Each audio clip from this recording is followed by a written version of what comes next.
Hello, everybody, and welcome to Dash Force News. We're at the Three Amigos podcast. It's a wonderful, lovely Friday, and wow, such podcast, so Dash, much Doge pillow that I bought with Dash. With me, as always, is Brian. Hi, Brian. Hi, Brian. And Mark, of course. I had no idea Joel was just going to do that. Did Darren give that to you? No, but I took so long buying this because he has 4 of these, and he keeps buying them before I get there. I finally got one. He goes to the Free State Bitcoin shop, and then he bought them all. In fact,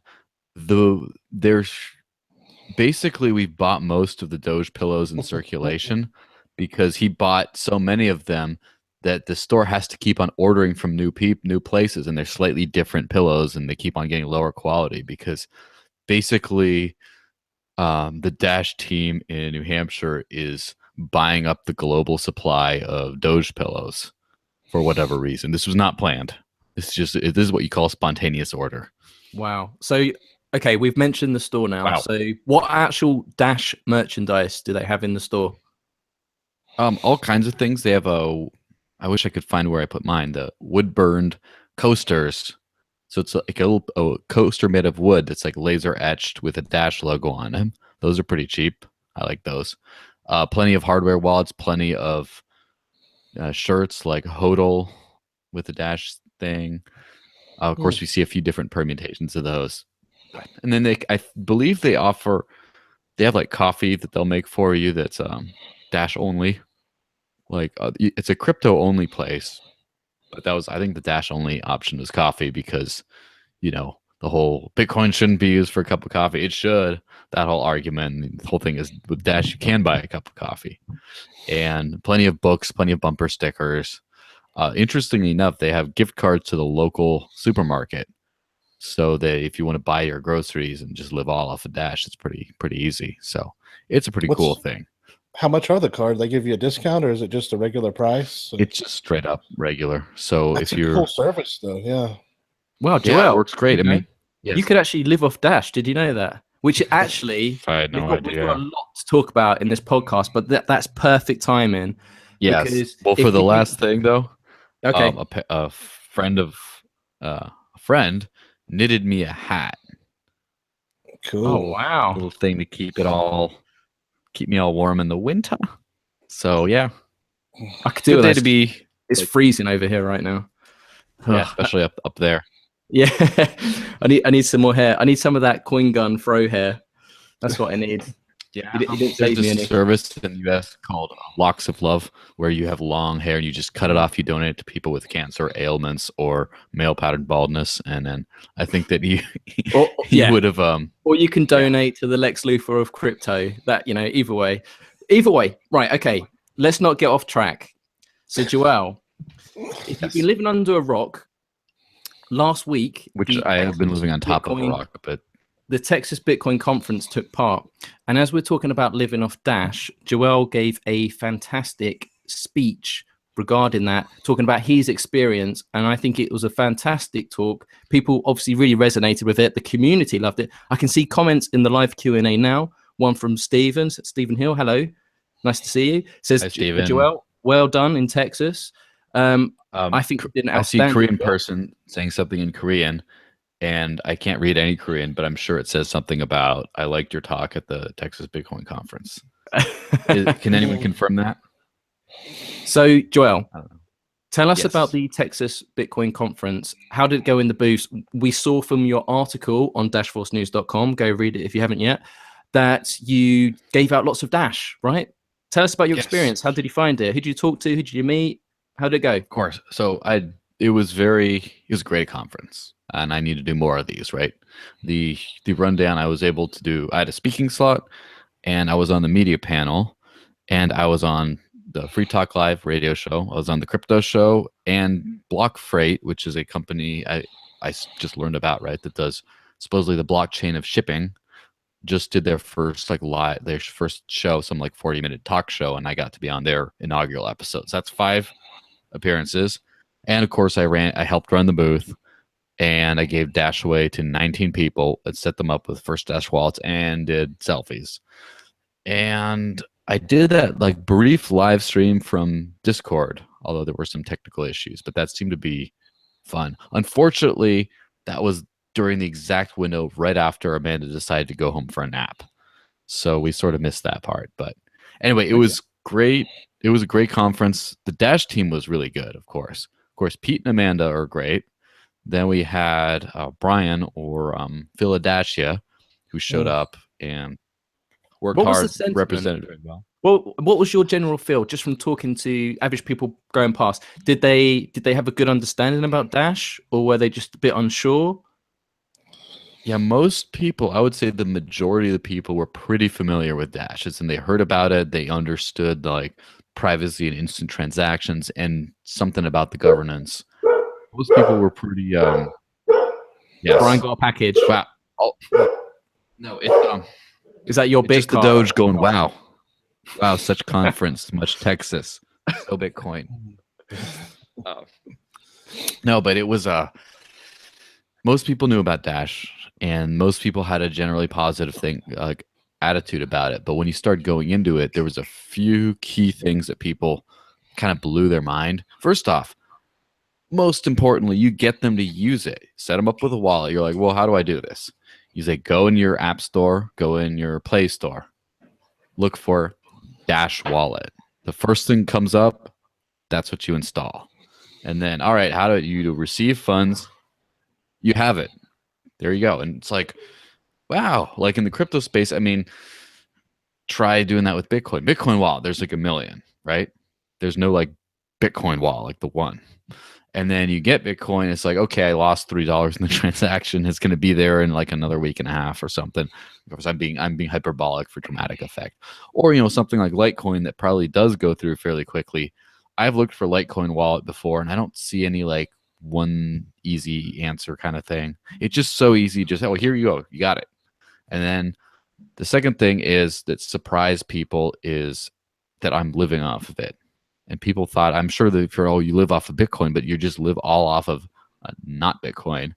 That's pretty surprising to people. And then the final thing is when I started to mention these numbers and movements, like I mentioned all the teams in Africa going around, like just dozens of them. It seems there's a new one every day. It seems I can't keep up with it.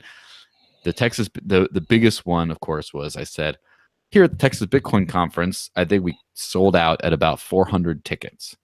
Now, just a couple of weeks ago, there was a conference in Venezuela, Dash only, for 350 people. And they're like, whoa, really? Venezuela? Wow, are you sure? Like, that was the mind-blowing thing. This is like the Bitcoin / all the other coins conference. And then you got one just as big in Venezuela, which the first world slightly erroneously thinks of as a complete basket case. I think it's becoming a little bit of a basket case, but is very wealthy and educated before then. And they just think, well, what this like third world hellhole has just as many people just about Dash. Like it's really an interesting sort of teaching tool about that. So I think we got a lot of traction. I talked to a lot of people, bumped into a few Masternode owners too, i.e. my bosses, and chatted with them, and I convinced one of them who had some masternodes in other coins like Pivx and Zencash or Smart Cash, I think, to sell them and go all in Dash. So what about community members? Did you meet anyone from the community at all? Or was it mainly just outsiders? Or was it just a general mix? Yeah, so obviously Masternode owners would be community members, right? There's quite a few familiar faces from the Dash world there. Biggest thing is Danny from the Crypto Show is the guy who put this together, and Danny Sessom is an amazing guy. And not only did he submit the proposal for the Silver Dash sponsorship, but the Crypto Show was a co-organizer of the event. So literally I could just say, it's almost like special treatment. He just said, oh, I'll put you at this time, put you this prime slot. I'll get you on this panel. And we'll put the Dash table right in front of the main place where everyone goes. We'll set up the 2 Dash ATMs. Just like he got everything done. And then his car had like big Dash stickers on the side. He's driving everyone around. he talked to the local rideshare group, Arcade City, and got them to take Dash. So I paid for all my rides to and from the airport and everything in Dash. It was just like Danny was like the one-man Dash shows, and if no one else showed up about Dash, it still would have been very strongly represented just because of that one guy. So Yeah, kudos to him. The Arcade City, is that statewide? Is it global, and do they all take Dash everywhere, or is it just a special thing for that occasion?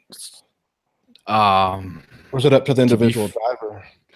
It's more of an individual driver thing. Arcade City started as a rideshare project that works out of Facebook groups wherever you get a critical mass. Like Austin is like easy. It's almost easier than to get like an Uber, for example. But they have an app that's out. They're getting another ICO to fund their other stuff, and they're getting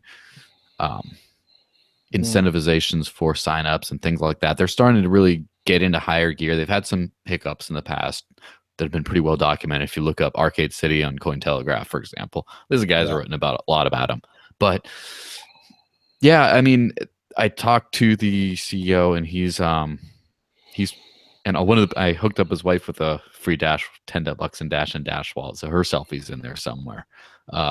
So I talked to him about it, and it seems like that's one of the top coins on their list to integrate as soon as they have like a proper functioning app of the payment system. Yeah, the Lamassu ATM was the best thing that I saw. And obviously, we did the article on that this week as well, dashforcenews.com. Go check it out. But yeah, that video of Lamassu finally integrating Dash, and Alex Rue of the Dash Russian community, after sitting on that parody video for 1.5 years, I believe it is. Why? Well, I'm sure he has his reasons, but that was good. And it was just like the only thing that wasn't perfect was they had to say Instant X, which is what Instant Send used to be called. I'm like, oh, that was such a good video. Yeah, that was classic. So well done, Alex, if you're watching. Yeah, so let's just talk about the ATM itself. So that video was quite interesting. So it was recorded on one of those Samsung 360 cameras as well, so you could look around the conference. But it's finally nice to have another option for operators, because to date, really, it's only really been General Bytes that's offered Dash as a solution. And even then, that's not available out of the box. The operators have to go into the admin screen to activate it. So although General Bytes' proposals just passed, and I'm sure we're probably going to talk about that later, now Dash is going to be fully integrated into the General Bytes ATMs as well. NFC, Instant Send, it's two-way ATMs. So well done to Jeff and Green Candle for getting that passed. I really like the look of the POS solution. I checked out a video online of I could only find one on YouTube, one video. And if you remember last week when Jeff was on the Free Amigos, he said that someone had like an NFC sort of implant in their hand to do the POS thing. Yeah, so I found a video, and it must be the same chap, because he's doing exactly the same thing. And so what you're saying is the Terminator came back in time to pay with stuff with his Dash hand. Yeah, so this guy had the mark of the beast. So, and but yeah, it works. And don't forget, Jeff has actually used it before, right? When he was in Prague, so he went and checked it out. So, I think we do need to tip our imaginary hats to Jeff for being able to pull that off. Because I'll tip my Dash hat. Yeah, I'll tip my my farmer Irish cap that Graham DeBarra got me in Ireland. Thanks, Graham. Yes. And yeah, so little rascal's hat, whatever. Hey, one last question on the Texas Bitcoin conference. Amanda was there. What I noticed she's been getting more active again. What is she up to? Do you know? Not sure. She's a very pro privacy person and very into personal privacy, especially being a celebrity or celebritarian for a while. All I know is there's been background talks. She said they had something coming up, and I believe she's going to submit a proposal soon. That's all I know. Yeah. From the she did an interview on the Crypto Show, and she said, like, for the last month and a half, she's just been traveling in an RV with Pete, so they've been on the move. But yeah, it's that tweet that she sent out saying she's got something cooking, a new proposal, has got people talking. So it's nice to have Amanda back into the community and involved. She never really left Dash. It's just that she wanted to kind of have a sabbatical and just reevaluate. So yeah, I think this is a great thing. So let's see. I'm curious to see what Amanda comes up with. Yes, another fun thing that reminded me because of Amanda, she tweeted something out, I believe today or yesterday, about Wall of Coins adding a cash in the mail option for Dash. Now this kind of needs explaining a little bit because it's a little it's interesting. So Wall of Coins is an escrow service that allows you to do peer-to-peer buying and selling of Dash for cash, right? Privately, without submitting government documents, etc., and getting registered on an exchange. Just, trading peer-to-peer. Usually how that's done is you want to buy some Dash, you go to a bank branch, make a cash counter deposit, and as soon as the recipient verifies they've gotten that cash, they release the Dash from escrow into your wallet. So you can, if you're lucky, you can get it in like a few minutes, right? Although obviously it's peer-to-peer, so it depends.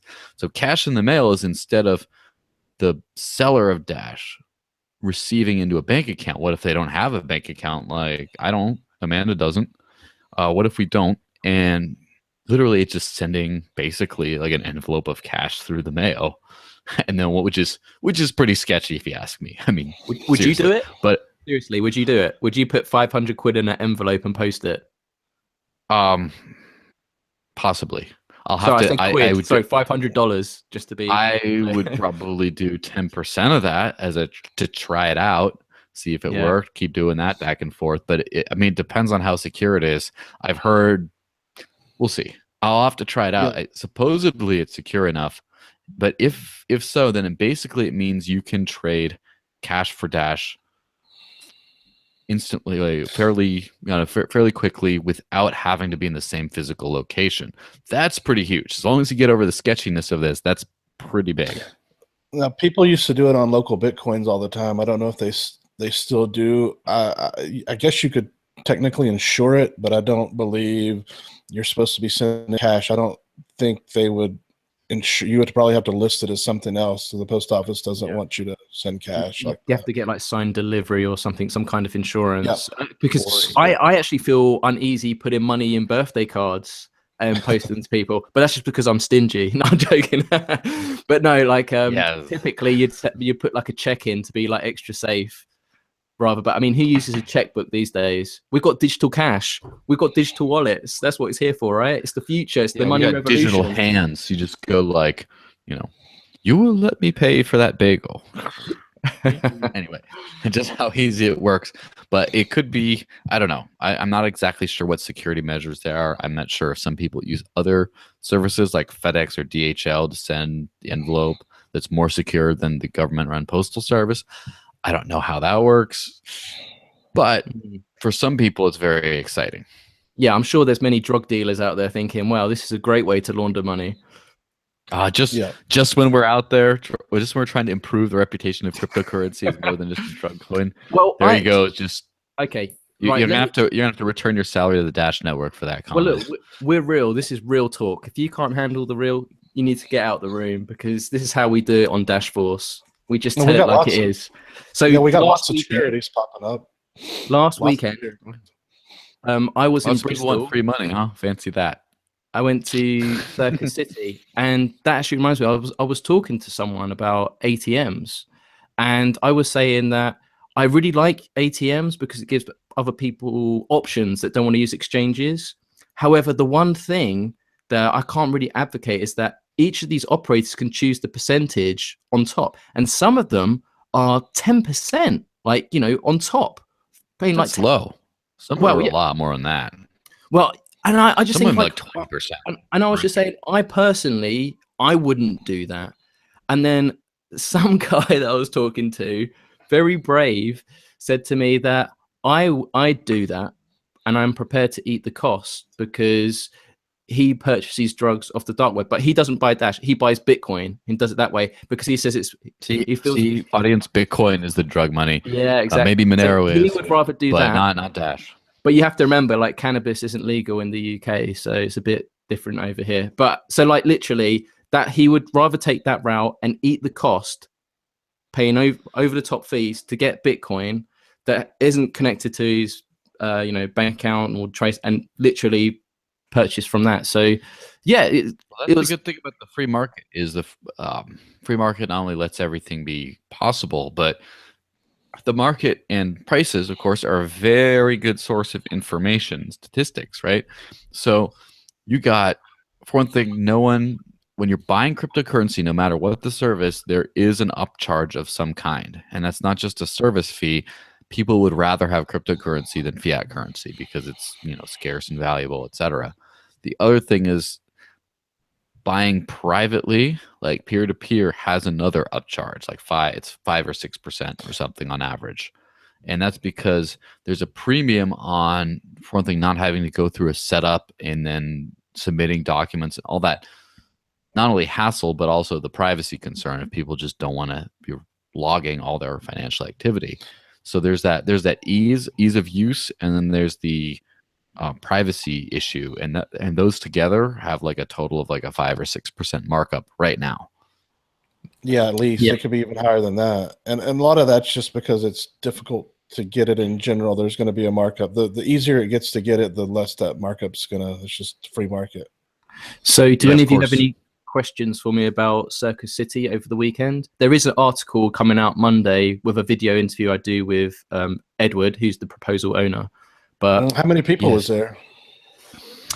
Well, so basically the hub office was based at the Milk Bar, so they would sell tickets to the Circus City events because it was a 2.5-week festival, but also as well it was like an information base for people just to walk in off the street to learn about cryptocurrency and Dash.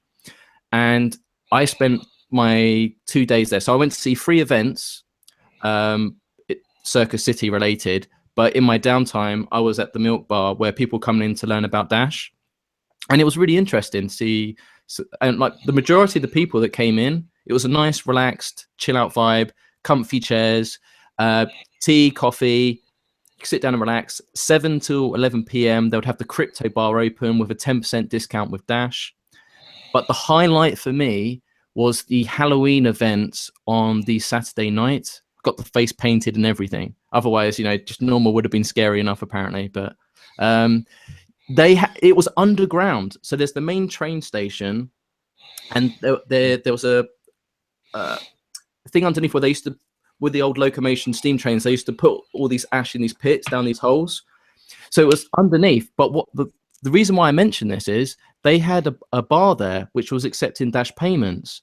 And when I got into the venue, obviously I've got Dash on my phone and stuff because I've been tipping people and stuff. So when I heard that they were accepting Dash payments for drinks, I was just on mobile data, and I'm thinking, wow, like this is old, like sort of Victorian bricks, like we're underground. I don't think this is going to work because they were just using a mobile phone wallet for payment, right? But it worked. And what was interesting for me was seeing new people that had Dash, and it was their first time using it for transaction because a lot of the artists had been received Dash as well, and they were using that as well, and they did the payments, and it still went through. So it's like, because I was panicking at one bit, but yeah, it was a really, really great night, and Edward and Zoe and Richard and the rest of the team did a really great job. So you'll learn more about that on Monday. How do you pronounce the fellow's last name? Ed Rapley. Because I know a lot of people were saying Rapley, and that sounds not very pleasant. Oh no, Rapley. And yeah, he's synthesist in the Dash community. You can find him on Discord or the Dash forums. I believe. Syntheist. I didn't. We'll have to check with him how he wants to say his name. But he's also known as Josh told me when he came up here to Portsmouth to visit. He's also one of the few people who should be allowed to have a waxed mustache. He does have a very. I did have facial hair. Everyone else who has one should not be allowed, but him, yes. Yeah. Yeah, it was really interesting. I mean, look, I'm a kind of a more of a city boy, I guess. So in terms of like arts and performance, I'm just in front of my laptop all the time. So I don't really go out to these kind of events. I don't even go to like West End musical. I don't even think I've ever been to a West End musical before or anything like that. So these terms of events and stuff, I think Brian was chuckling to himself because when I said I was going to go, he was just like, oh, this is so perfect for you to go because this is so not your thing. Yes. Everyone knows, Mark, how much you love men in tights. Was there like Dash branding around, or is it not so much? Yeah. So okay. on Monday in the article, you will see. I'll post a gallery. So in the shop, literally, there was like big Dash sign. In fact, on the boardwalk, there was a sign saying like, "Want to learn about Dash? Come in." And at first, I was there, but I was in the store, and literally, people were walking off the street just to learn about cryptocurrency. So I was a bit skeptical at first, and yeah, it worked really, really well. They tipped many people in Dash, and they were very, very well prepared. Apparently, the really interesting thing is they kept a record of everyone that they tipped in Dash. Like Ed was very thorough, and they were very well prepared because you do get instances, and this actually happened while I was there. Some people still have Windows phones. So for those watching that don't have a mobile Dash app yet, we've got the Android application and the iOS app. However, if you have an iPhone, I think that predates 2013, the iPhone app doesn't work. So occasionally, when you ask people to install the app, they wouldn't have the memory to download a new application as well. So they get prompted to delete things they don't like it. However, they were prepared. They had loads of Dash paper wallets and they had them laminated. So they were fully prepared. And what I was really impressed with, because typically when I tip people in Dash, whether it's a taxi driver or whatever, I get them to download the wallet, I tip them, and then I normally just tell them to bookmark dashforcenews.com, dash.org, and tell them about the Dash School playlist YouTube series. But they had these little printed like booklets to educate people about the recovery key, how to back up, all that stuff. So they went fully through the whole process. And I've been guilty of not really going, spending time to do that because obviously it takes a long time. And I guess that was the advantage of having the relaxed, friendly atmosphere, having a tea and coffee, and it just takes the whole sales sort of pitch away. It's just like talking to a friend, basically. Anyway, speaking of men in tights, one is all it works. we've just been joined by Alex Werner. Woo! How's it going, Alex? Oh, he's very silent. He's mute. It must have been. Yes, it must have been part of the act, just like the mind. Yeah, he's act. doing the circus. Is it better now? Yeah, doing yeah, there we go. There we go. That's better. Sorry. Looking super fly as well. Hello, everyone. Hey, how's it going? Pretty good, actually. Pretty good. So, how's your week been working on? You've been busy?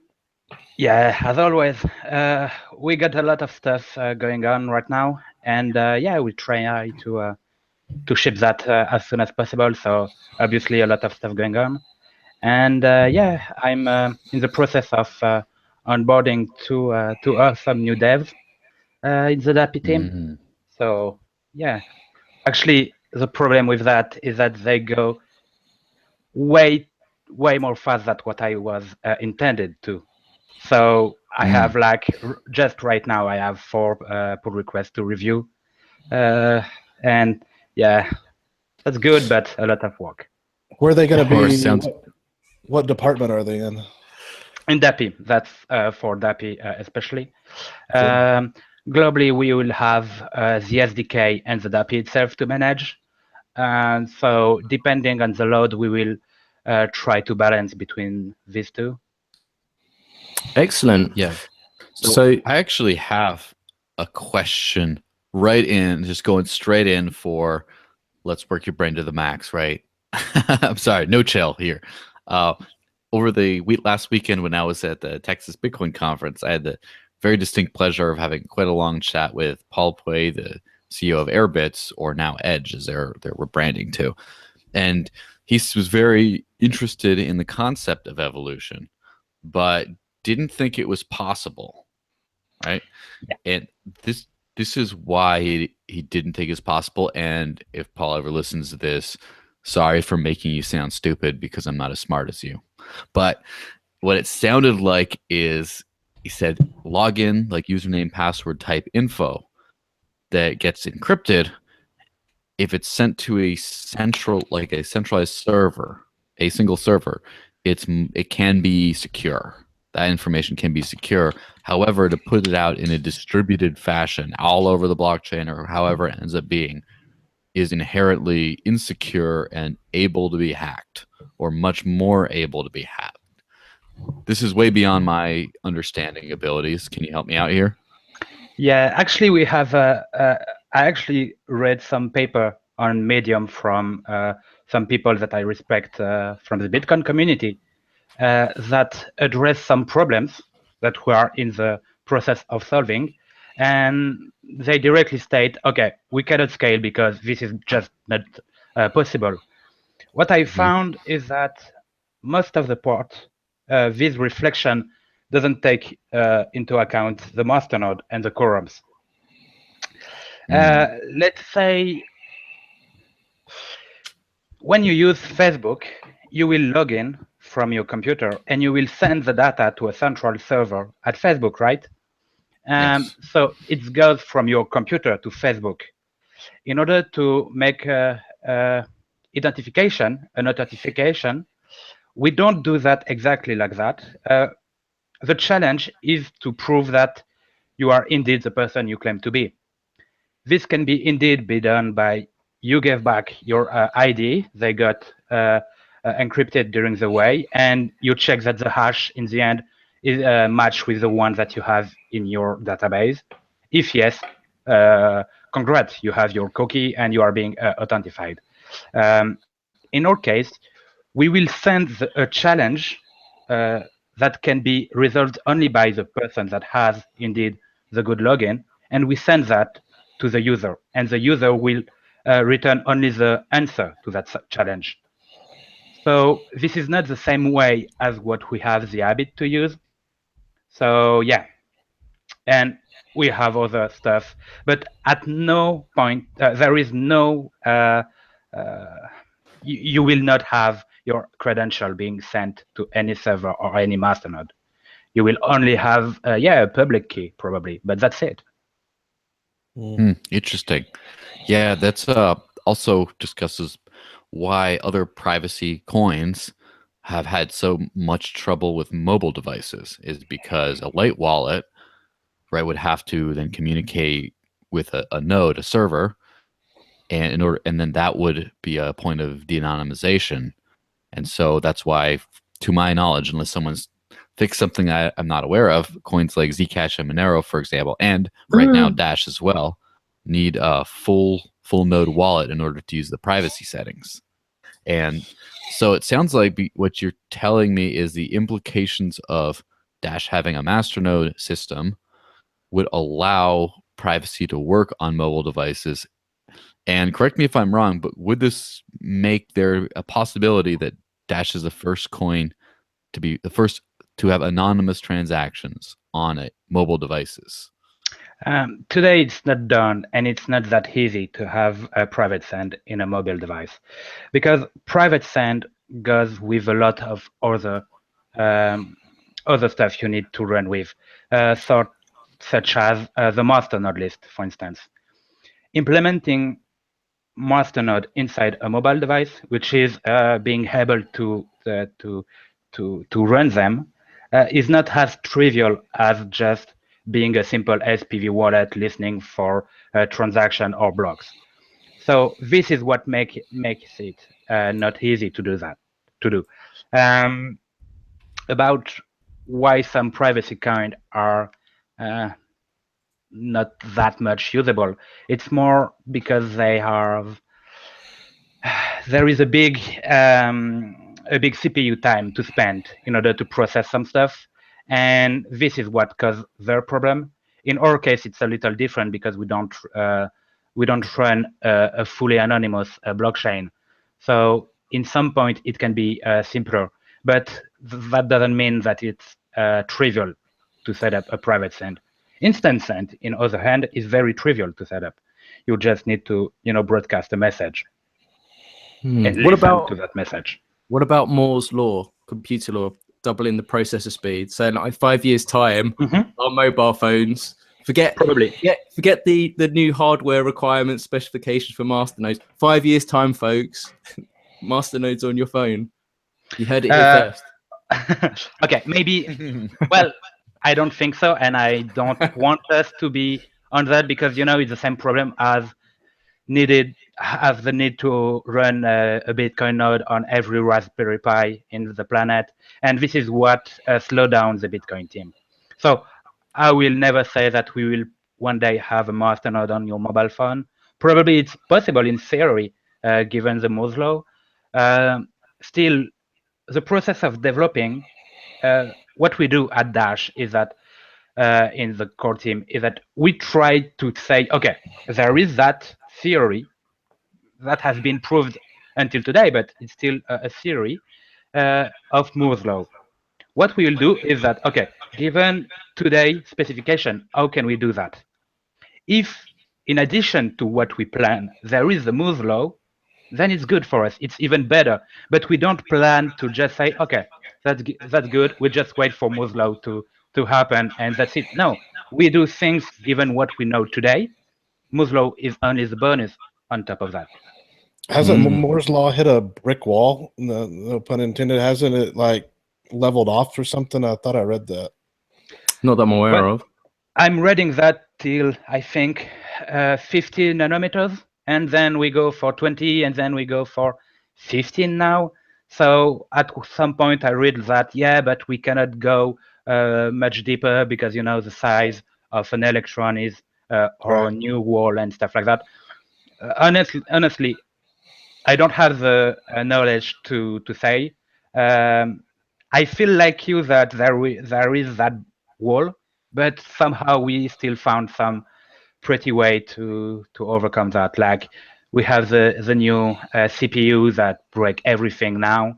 You have awesome graphics cards and graphics cards and everything. I want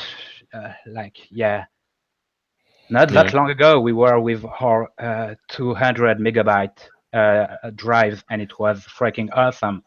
And now I just saw on Amazon, I thought it was something like 500 to have a 6 terabyte drive or something like that. Actually, it's 200, so it's still expensive, but not that much. So yeah, I don't do any bet on Moore's law being stopped. I won't risk that. Can we have a topical debate? And if you're in the live chat, I want you to get involved as well, because I've got a feeling what I'm about to put out there is going to get pretty interesting. The guys don't know I'm going to do this, but as we're just talking about masternodes, it popped into my head, and I've got a feeling. Keep your top on. I've got a feeling it's going to be a bit of 2-on-2 action, some of that World Wrestling crypto entertainment right now. And I don't. Repeat, please keep your top on. Yeah. Right. I think I know how two of you here are going to react to this, but I keep seeing this come up, and I want to know your reasons why. So here because everyone, the network doesn't need that much. It's 1,000. It's going to get interesting. So, do you think the masternode amount should be reduced to 500 Dash? No. One, the reason being is that it will make the masternode network more not secure, but I mean, the more masternodes you have, the better it's going to be, right? But not only that, from a governance point of view as well, it's going to be more distributed because it's going to allow more people to come into it. So if you're for decentralization, it's great.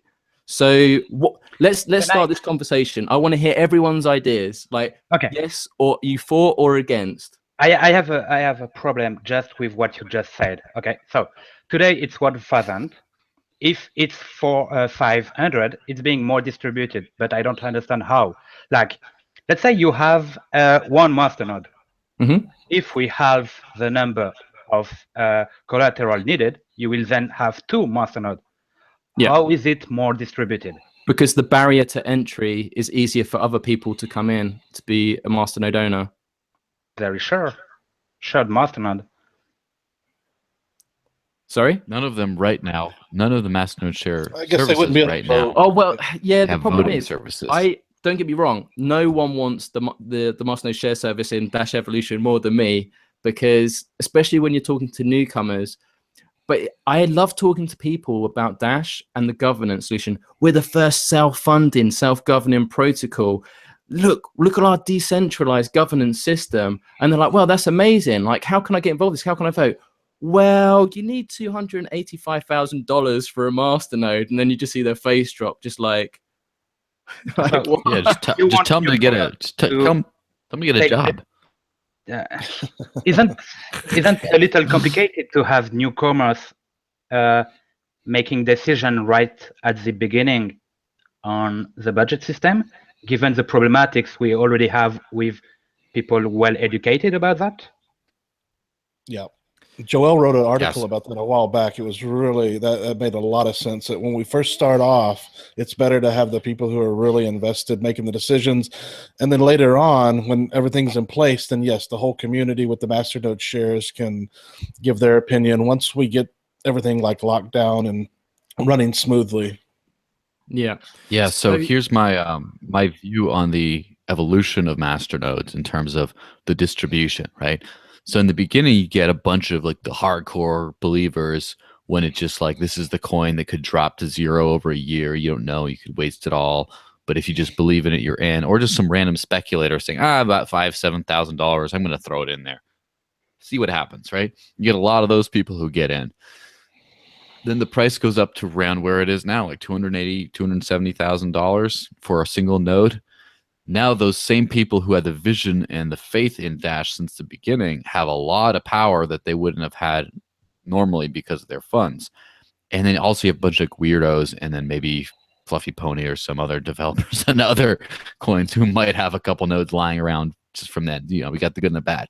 But then the new people you have coming in are also more smart because they're not necessarily those old-time believers. They could also be believers, but now they're people who've amassed that much money, and they're going to be a lot wiser with their new investment in terms of the votes. And then the next level, as that keeps going on, then you're going to have to find people who will be able to build shared master nodes. So they'll have to have ways of organizing, right? They'll have to have a certain amount of at least like emotional intelligence, know other people, be able to set up legal contracts of sharing a masternode. I know some people have done this, by the way. A few of my friends have gotten some masternode together, and they've signed legal contracts and all that about who runs it. So then that requires another degree of foresight, another degree of wisdom. And then what happens when you start having custom hardware requirements for masternodes, right? What that does is just there's so many people that just have, I just gave a bunch of have a bunch of Dash and a bunch of wallets, and I just have someone like Mukamu or Flare or someone run them, and that's it. But now what happens is for each of those masternodes, you have to figure out some custom hardware or something. You're already really rich. You're probably going to sell off like 5 of them and keep one. And then and then if you, or you might sell them all off if it becomes a pain to run them. And then the people who still care about the network are going to put in the effort to do that. And then eventually, you got shares, like trustless shares on the network, and then it evens out. Dash is an evolution, and pardon the pun. Yeah, 500 doesn't change a whole lot as far as having the requirements to meet these new standards, the GPU, all the enhanced stuff we're going to do in the future. However, right now, the main reason I would say is because we just don't need 9,000 masternodes at this point. That's the and that's the final. I feel like it has to be a two-way conversation. It has to include the haves and the have-nots, because from one point of view, from masternode owners, I believe it's the return on investment is about 8.33% at the moment. But obviously, the more masternodes there are, the more distributors get. So of course, they're going to be incentivized to say like, no, I think this is a terrible idea because I want better returns. A bit like the miners in Bitcoin. No, it's not good. That doesn't change though. Are you sure, Brian? I'm pretty sure that must have entered your head a little bit. A little bit. I don't think that the percentage changes when that happens. I don't think that changes. So this is my thought. The problem is that even if you halve the number of collateral needed, there is a good chance, given what the total market cap of all crypto is heading to, that the price of Dash doubles at that time. And it probably will double because you just have the number of requirements, so maybe more people will enter. So in the end result, you will have the same amount required in terms of fiat. So it won't that much helps, really. Yeah, as in the dash amount can be halved, but then the fiat amount will be the same.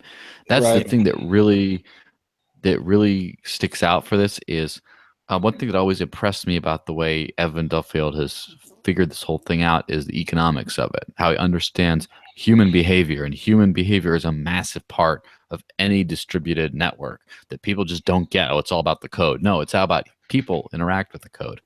And the one thing about masternodes, obviously, they're incentivized nodes to run the network, and if you need more or need less, what happens when you need to start spending a lot of money per month to run a node, right? And you have like a 1,000 Dash collateral, and so there's so many nodes, and this is the amount of income you get. And what happens? You cut it in half, and then all of a sudden, each node doesn't have the amount of returns necessary to make it economically worthwhile to even run a node with all the extra costs. I think you're So still there's okay that. with 500. If you start getting down into 100, then yeah, I could see that could be an issue.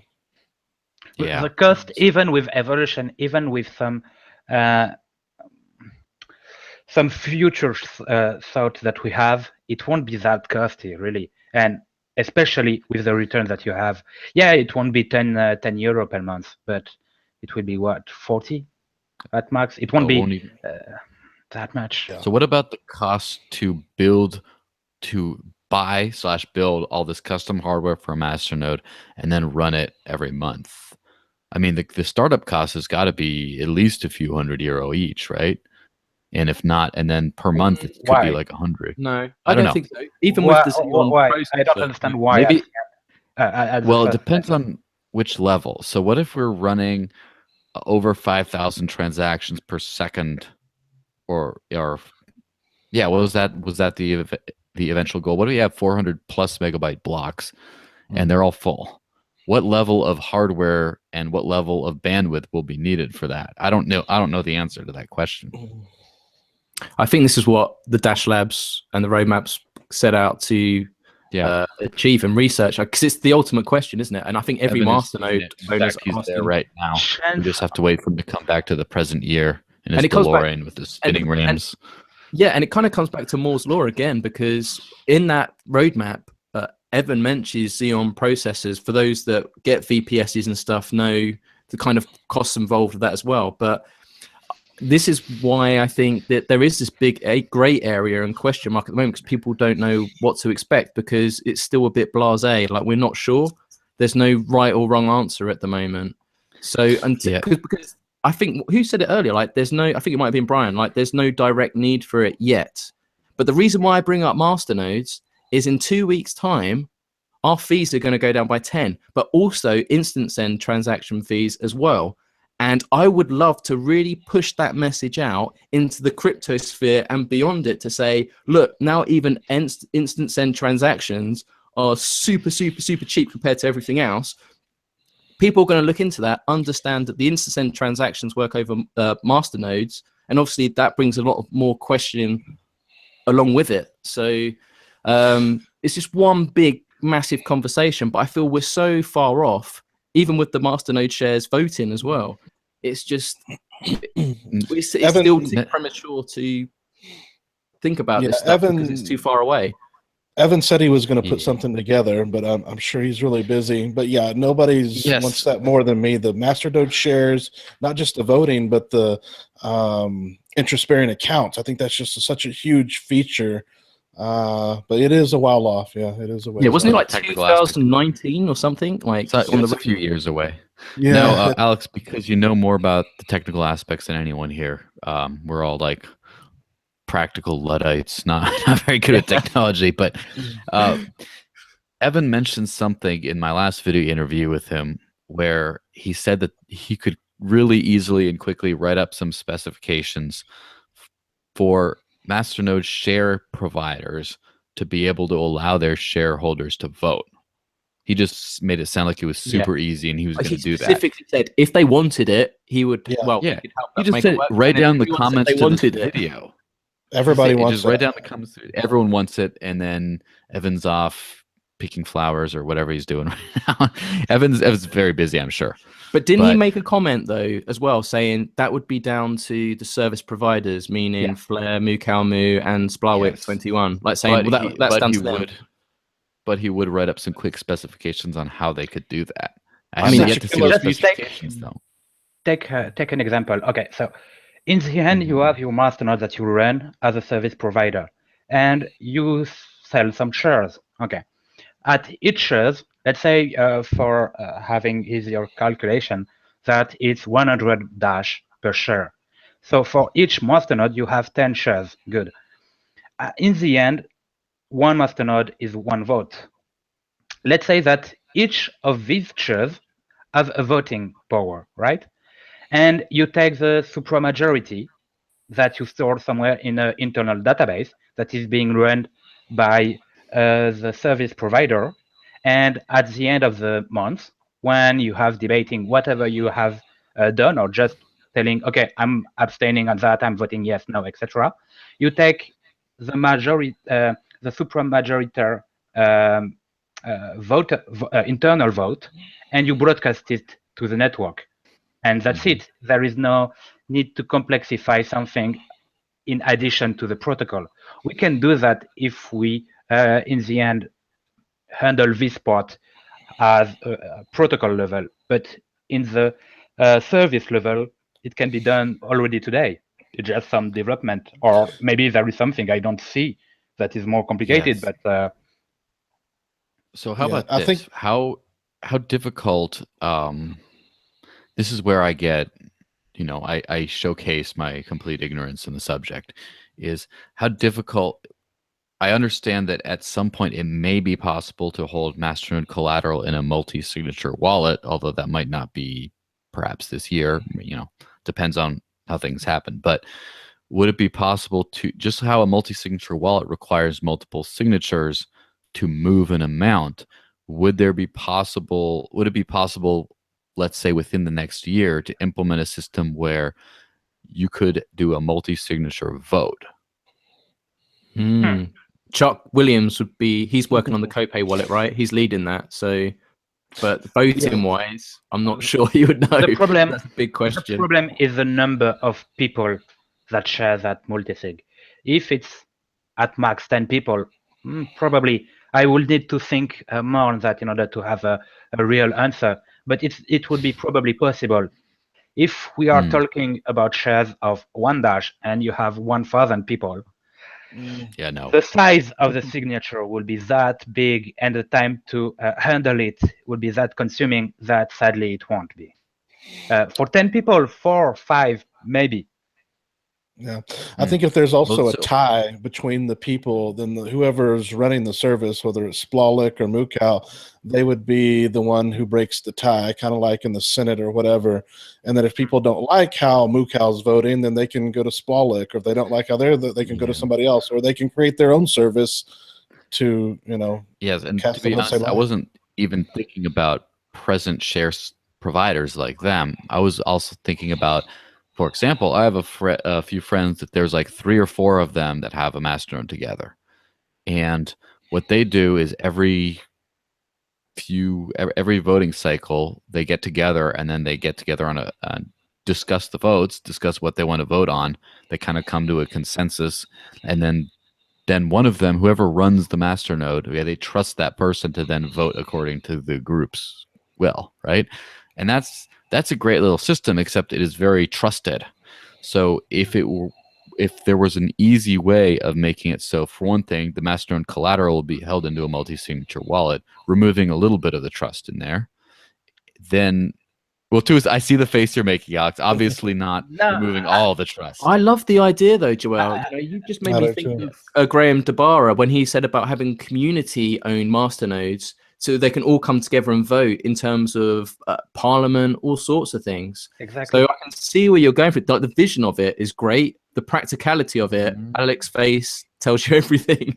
No, actually, I love when everything is automated and everything works smoothly, and that you can just vote from your phone while you are cooking or whatever. You don't have to discuss with anyone because, you know, dev people and stuff like that. But in the matter of fact, here you have an awesome stuff.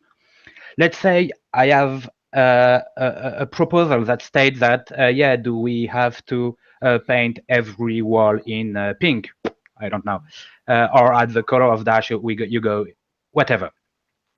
And I will say, no, it's wasted money. I don't want that. I have already my decision. It's very, I know what I want, and it's no. So I vote no. If there is many people that say no, in the end, no vote is being broadcasted. But maybe the only guy that say, no, we need that. And he has a way to explain why, and is for that smart that he foresees something that none of us see. You have a discussion that take place where, oh, right, you have this, but okay, and what about that? And the discussion going on. And no one from the core team, for the community, has to educate no one. They educate themselves by discussing. They become quite democratic people. They take a good decision based on their reflection, but also the thought of other one. And probably, you know, it's crowd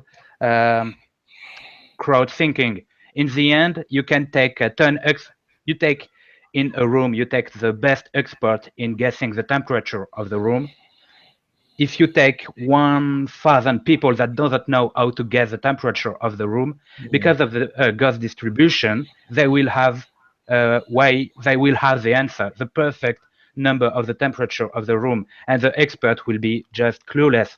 Why? Because Gaussian distribution and crowd makes the good answer. In this case, you have that thing that I expect taking place. So in the end, it's not practical. It's awful and whatever. It's the best solution for what we want in some place, discussion, best decision, etc. So actually, we should double the. So we have more people getting together to have a masternode. Yeah. Very, very interesting. Are you still, so like you're 100% in Dash, Alex, right? Mm-hmm. Okay. And you're, okay. I don't, is DJ Crypto, are you still in the live chat?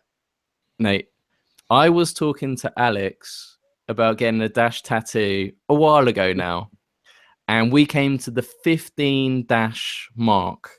Might have to revise that, but Alex was up for getting a Dash tattoo because Dash has changed his life in a big way for the better, and he would be open to getting a Dash tattoo. So I said, if the community can come together and raise 15 Dash, we could get in a tattoo shop and Did I say 15? Tattoo. Are you still game for that? Did I say 15? I think it was 15. Am I wrong?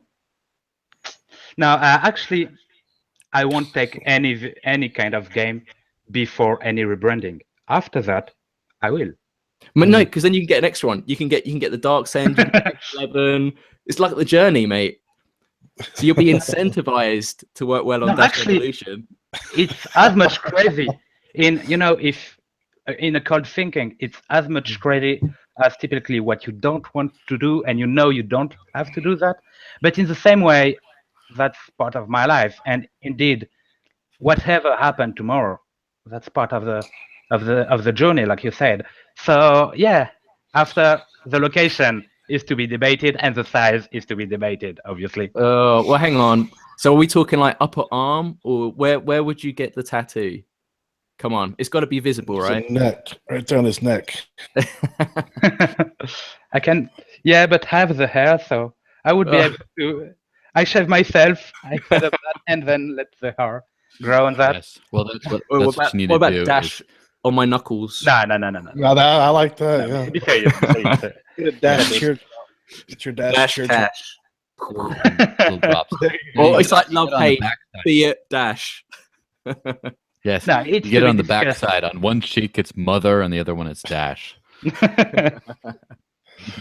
To be the location has to be discussed. So I you are cannot, up you know. for it then. Actually, I might, yeah. You are up for it. Okay. So we need to. So the only thing really is we need to decide on the Amount? the dash amount. I need to crowdfund from the community. Can we The raise size, it? the location. Can we raise Can- it? You can we know, because the record it price when has it's been been done as dropped. well? You know. I'll come to France and I'll live stream it. What's going on in France? Alex is going to get a dash tattoo, and we're going to In crowdfund. France? Well, I thought it was 15 dash that we mentioned before, but I mean, it was a while ago, and it was after a beer or two. I mean, I'll get one if it's 15 dash. It's not that bad. Yeah, I'll get another one. I got plenty. Sign me up. What the hell's going on? Like, initially, Crypto was going to get one, so the YouTuber, but obviously, Did he back off?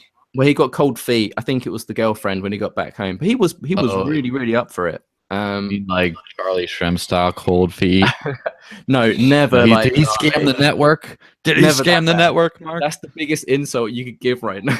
Do we have anything else on that? So, since y'all brought it up, is there any? I'm working on an internal investigation, which will be published. Quiet as a church mouse. I've not heard anything. However, I don't know if Alex knows this yet. I mean, it's not major news, but I had an email today, just a generic email, an email from Mo Levin from Keynote, and they did, for those that don't know, Keynote were the people that put on the Dash conference and World Blockchain Forum. And I had an email today about the North American Bitcoin conference in January, which is taking place in Miami.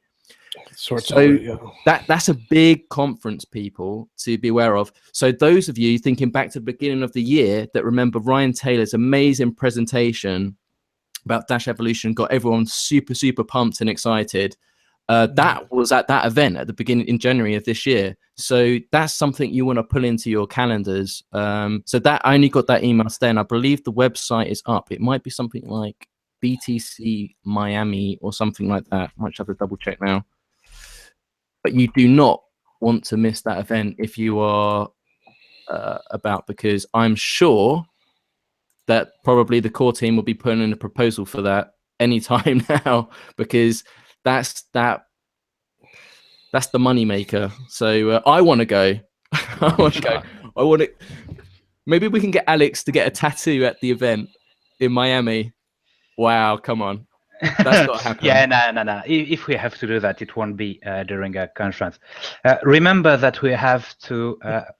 This is something that has a lot of meaning, yeah, but in the same time can be so as childish, you know.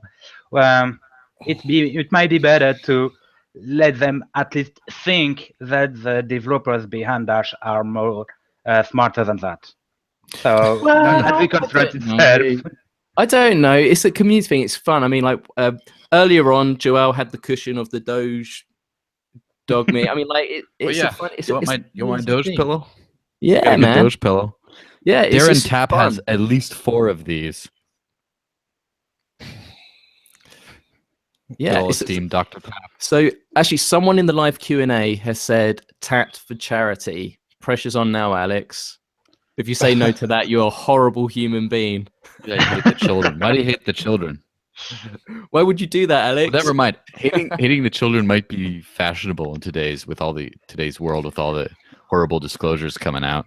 Actually, folks, talking about charity, I have one very, very quick announcement to make on behalf of August in the community from Bit to Byte, formerly Bit by Bit.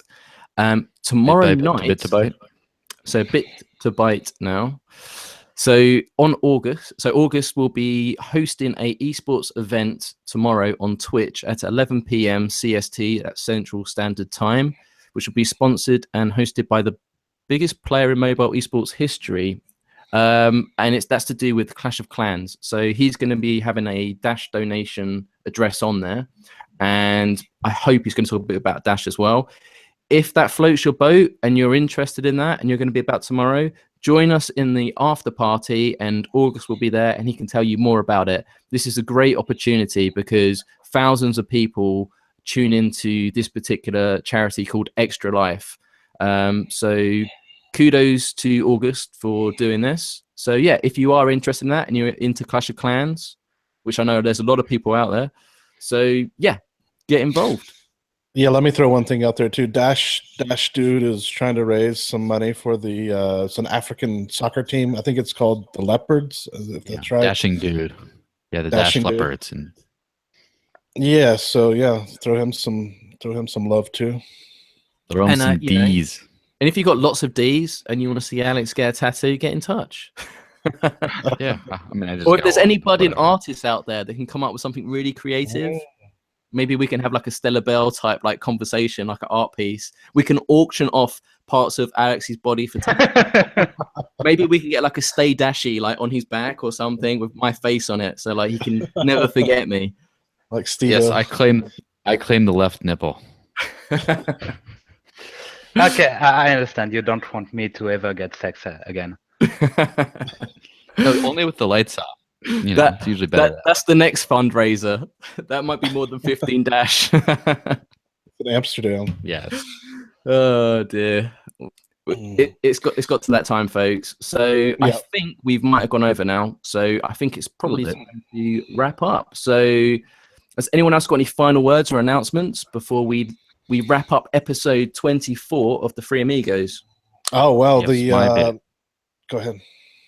Yeah, my bit is just, what is it, Friday? So Sunday, I'm jumping on a plane to Europe, and I'll be spending a couple days in France before jumping over to Vienna because the House of Nakamoto is integrating Dash. It's going to be amazing. There's going to be a meetup on the 9th of November, also known as, I believe, Conference Call Day. Dash Core Conference Call, woo! And then 2 days later, I'm going to be one of the speakers at the European Students for Liberty Regional Conference. And so I'm going to be hopefully, I heard some estimates around like 100 to 130 attendees. That's not bad. I should a lot of young people, a lot of people who do not have Dash wallets but will have Dash wallets after the fact. So this is going to be a good time. And hopefully if everything goes well and everything, people like me going to conferences, I might put out a proposal to go to more conferences, and maybe I can do one a month next year or something. Just spread the Dash love all over the place. So that's what's going on in my world. I was just going to say, I just did the MooBot network, 655 terahashes. It's a hash rate. Crazy. Wow.